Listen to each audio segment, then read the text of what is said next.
రీసెంట్‌గా ఎల్బీ నగర్‌లో కానిస్టేబుల్‌గా విధులు నిర్వహించేటువంటి సాయి కుమార్ సూసైడ్ చేసుకోవడం జరిగింది. పోలీస్ స్టేషన్‌లో చనిపోయారు తను సూసైడ్ చేసుకొని. కానీ వాళ్ళ కుటుంబ సభ్యులు మాత్రం తనని హత్య చేశారని మాట్లాడుకుంటూ వస్తున్నారు. కానీ పోలీసుల నుంచి ఇప్పటివరకు ఎలాంటి నిర్ధారణ రాలేదు. తనే సూసైడ్ చేసుకున్నారని చెప్తున్నారు.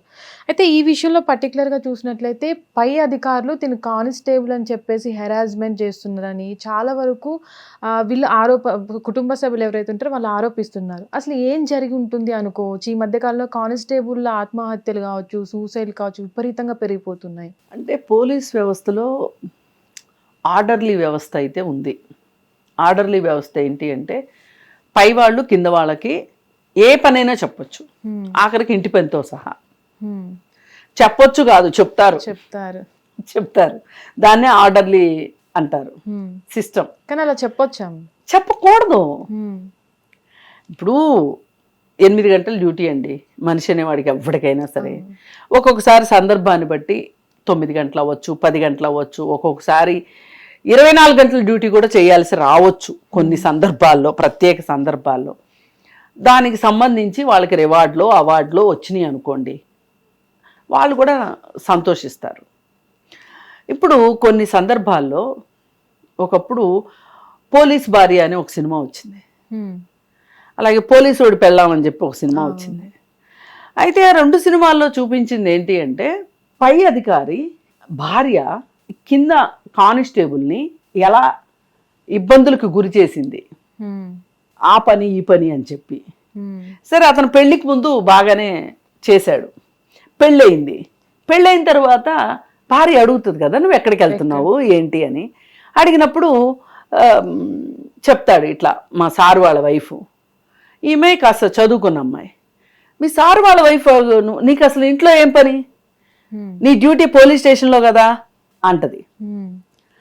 అయితే సరే, ఒకసారి కొత్తగా పెళ్ళయింది కదా, మీ భార్యని భోజనానికి తీసుకురమ్మని చెప్పిన తర్వాత భోజనానికి వెళ్ళినప్పుడు అవమానిస్తుంది వాళ్ళని. ఎవరో పోలీస్ అయిన భార్య అవమానిస్తే ఆవిడ ఏదో ఒక రోజు ఒక మంచి స్థాయికి నేను వస్తాను అని రావాలి అనే ఒక పట్టుదలతోటి ఆ అమ్మాయి ఐఏఎస్ చదువుతుంది. ఐఏఎస్ చదివి ఐఏఎస్ ఆఫీసర్గా వస్తుంది. ఆ ఐఏఎస్ ఆఫీసర్కి ఈ ఐపీఎస్ ఆఫీసర్ ఎవరైతే, ఈ పోలీస్ అతను ఎవరైతే ఉంటాడో అతను ఆమెకు రిపోర్ట్ చేయాల్సిన అవసరం ఉంటుంది. ఉంటే ఆమె పని ఉన్నా పని లేకపోయినా పిలిపిస్తూ ఉంటుంది అతన్ని. అప్పుడు అతని భార్యకి కోపం వచ్చేస్తుంది. అట్లెట్లా అని చెప్పి, అసలేంటి మా ఆయన్ని మీ ఇంట్లో ఉంచేసుకుంటున్నావు అని మాట్లాడుతుంది. మరి ఆమె ఒక ఐఏఎస్ ఆఫీసర్ని, పోలీస్ అతని భార్య ఏమంటుంది, మా ఆయన్ని మీ ఇంట్లో ఎందుకు ఉంచుకున్నావు అని అడుగుతుంది. మరి ఈ కానిస్టేబుల్ భార్య మా ఆయన్ని మీ ఇంట్లో ఉంచుకున్నారేంటి అని అడగలేకపోయింది. అంటే దీని అర్థం ఏంటి, మనకి క్లియర్ కట్గా ఆర్డర్లీ వ్యవస్థ కనిపిస్తుంది అక్కడ. పై అధికారి కింద అధికారి మీద వేధింపులు, అవసరానికి మించిన పని చెప్పటం, ఆంక్షలు. ఇదే విధంగా చూసుకుంటే పోలీస్ డిపార్ట్మెంటు ఎలా ఉంటుందని చెప్పడం కోసం ఈ సినిమాల గురించి చెప్పాను నేను. పోతే ఇప్పుడు ఆ స్టేషన్లో చనిపోయాడు అతను, అంటే వర్క్ ప్లేస్లో చనిపోయాడు అంటే ఆ వర్క్ ప్లేస్ రెస్పాన్సిబిలిటీ తీసుకోవాల్సిన అవసరం ఉంటుంది ఖచ్చితంగా. అతనికి ఏదో కంప్యూటర్స్ వచ్చు కదా అని చెప్పి అతన్ని పోలీస్ స్టేషన్లో అదనపు పని చేయించుకోవటం అనేది కొంచెం బాధాకరమైన విషయం. పైగా ఇతను పాస్పోర్ట్ కూడా తీసేసుకున్నారు వాళ్ళు అని చెప్పి వాళ్ళ సిస్టర్ చెప్తుంది. వర్క్ పాస్పోర్టు అది తీసుకోవటం ఎంత దుర్మార్గం అసలు. ఇప్పుడు మన కోర్టు ఇచ్చింది ఏమని, ఫీజు రీయింబర్స్మెంట్ పథకంలో రీయింబర్స్మెంట్ డబ్బులు ఇవ్వలేదు ప్రభుత్వాలని, కాలేజీలు పిల్లలకి సర్టిఫికెట్లు ఇవ్వట్లేదు. ఇప్పుడు ప్రభుత్వం కట్టకపోయినా కానీ నువ్వు కట్టి నీ సర్టిఫికెట్లు తీసుకెళ్ళు అంటున్నాయి కాలేజీలు. ఇది చట్ట విరుద్ధము అని చెప్పి కోర్టు చెప్పింది. అట్లాగే ఇప్పుడు ఒక ఉద్యోగి దగ్గర నుంచి ఉద్యోగికి సంబంధించినవి అధీనంలో పెట్టుకొని వాళ్ళతో పని చేయించుకోవడం తప్పు కదా. ఇప్పుడు దుబాయ్ వెళ్తారు, దుబాయ్ వెళ్ళినప్పుడు పాస్పోర్ట్ వాళ్ళ యజమాని అట్టు పెట్టుకున్నాడు అనుకోండి, అది తప్పని మనం మాట్లాడుతున్నాం కదా. ఒక ఆఫీస్ వాళ్ళు సర్టిఫికెట్లు ఉంచుకొని ఎవరైతే ఎంప్లాయీ సర్టిఫికెట్లు ఉంచుకొని వేధించారో అది కూడా తప్పే చట్ట ప్రకారం. అందుకని ఏ రకంగా చూసినా సరే ఒక మనిషిని నిర్బంధించడానికి చేసే ఇట్లాంటి పనులు ఏవైనా చాలా తప్పు. ఇప్పుడు అక్కడ కానిస్టేబుల్ ఎంత కష్టపడి ఉంటాడు, ఎంత అంటే 24 గంటలు డ్యూటీ చేయించుకోవటం, ఇంటికి వెళ్ళనివ్వకపోవటం, వెట్టి చాకరీ ఇది. అవును, వాళ్ళ ఇంట్లో వాళ్ళతో కూడా మాట్లాడుతూ నా పని కాకపోయినా వేరే వాళ్ళ పని నాకు చెప్పడము, పైన అధికారులు ఆర్డర్ వేయడము, నన్ను బయటికి వెళ్ళనివ్వకపోవడము, చాలా చీప్గా చూస్తున్నారు పై అధికారులు కూడా. కానిస్టేబుల్ అయి ఉన్నా అని, నాకు ఇది నచ్చట్లేదు, నేను వచ్చేస్తా అని కూడా ఇంట్లో వాళ్ళతో మాట్లాడారని కూడా చెప్తున్నారు. ఎందుకు అంటే ప్రజలకు సేవ రక్షణగా ఉండాల్సిన ఒక వ్యవస్థలోనే ఈ విధంగా ఆత్మహత్యలు జరుగుతుంటే ఆ వ్యవస్థ మీద నమ్మకం పోతుంది ప్రజలకు.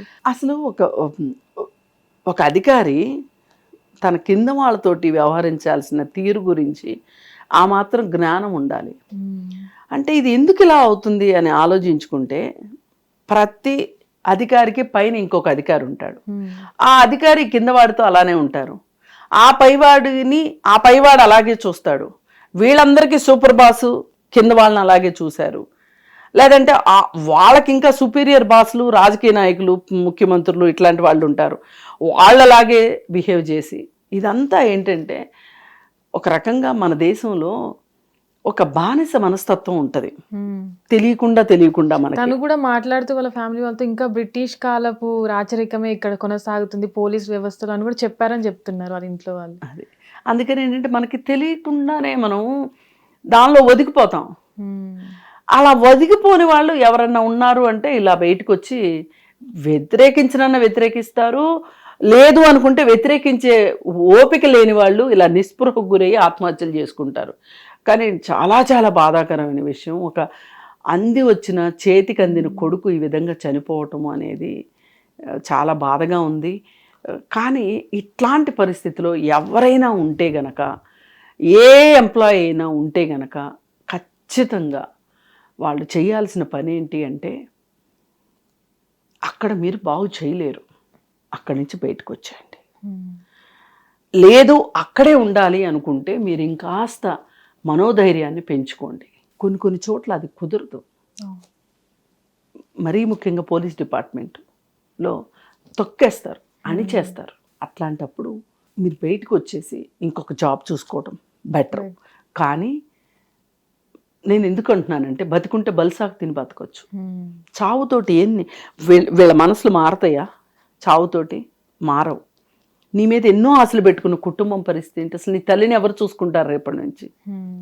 అందుకని చనిపోయే పరిస్థితులు ఉన్నాయా లేవా అనేది నేను మాట్లాడను, కానీ చనిపోవాలి అని మీకు అనిపిస్తే కూడా ఇంకొక ఆప్షన్ తీసుకోండి. చనిపోవడం మటుకు ఆప్షన్ కాదు. కానీ ఈ ఇన్సిడెంట్లో వాళ్ళ ఇంట్లో వాళ్ళు ఆరోపిస్తారు పోలీస్ వాళ్ళే చంపేశారు అని. అంటే మీ ఉద్దేశం ఏమై ఉంటుంది, ఏం జరిగి ఉంటుంది అనుకో? చెప్పనండి, నేను అట్లా చెప్పలేను. ఎందుకంటే మనం ఇంట్లో వాళ్ళు బాధలో ఉన్నప్పుడు వాళ్ళు ఆరోపించొద్దు అని చెప్పి నేను చెప్పను. ఎందుకంటే వాళ్ళ బాధ అంత బాధ ఉంటుంది. ఇంత వేధింపులు చేసిన వాళ్ళు చంపుండొచ్చు కదా అని వాళ్ళు అనుకోవచ్చు.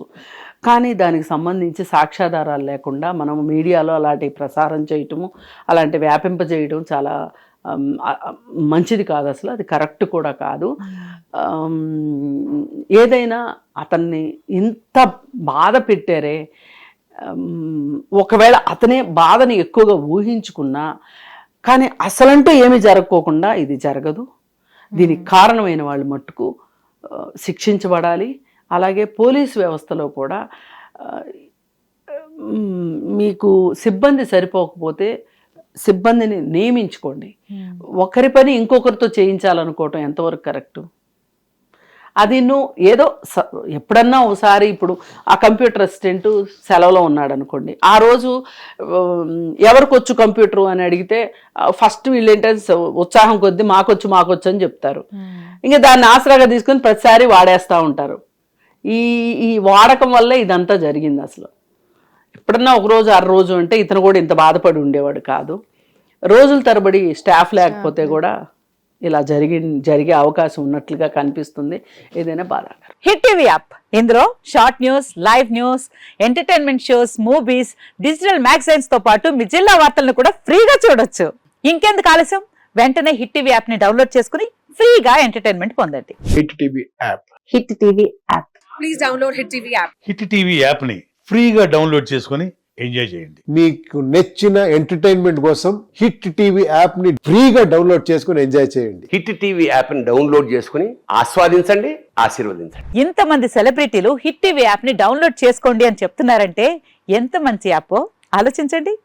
అమెరికా అమెరికా అమెరికా అమెరికాలో చదవాలనుకునే వాళ్ళకి విశ్వసనీయమైన పేరు మన శౌర్య కన్సల్టెన్సీ. UK లో 1 year masters.